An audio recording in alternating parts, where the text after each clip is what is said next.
जो वो कभी नहीं भूलेगा। भारत ने पाकिस्तान पर हमला किया, जंग मुख्तसर मगर इंतहाई खतरनाक थी। पाकिस्तान की कामयाबी से मुखालिफ सहम गए, दोस्तों का हौसला बढ़ा। वजीर आजम शहबाज शरीफ का कोयटा में बलूचिस्तान ग्रैंड जिरगे से खिताब। फील्ड मार्शल आसिम मुनीर और वजीर आला बलूचिस्तान भी जिरगे में शरीक थे।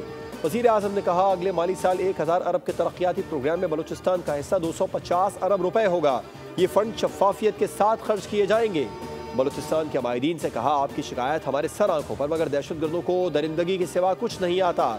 जो लोग भटक गए हैं उन्हें वापस लाने के लिए हम सबको बेहतरीन काविश करना होगी। अगर कोई गिला है तो भाइयों की तरह बैठ कर तय करें। Command and staff college Quetta में अफसरान से खिताब में वजीर आजम ने कहा, भारत को मैदान जंग और सिफारती महाज दोनों पर शिकस्त का सामना करना पड़ा। भारत और उसकी प्रॉक्सी फितनाल हिंदुस्तान की तमाम साजिशों और नापाक अजाइम को पाकिस्तानी कौम शिकस्त देगी इंशाअल्लाह।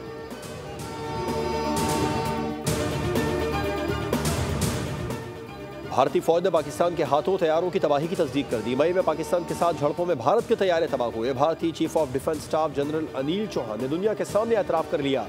सिंगापुर में ब्लूमबर्ग को इंटरव्यू में सच बोल दिया। सहाफी ने सवाल किया, तैयारा गिराया गया? जनरल अनिल चौहान बोले, भारतीय तैयारे गिरने से ज्यादा यह अहम है कि क्यों गिरे।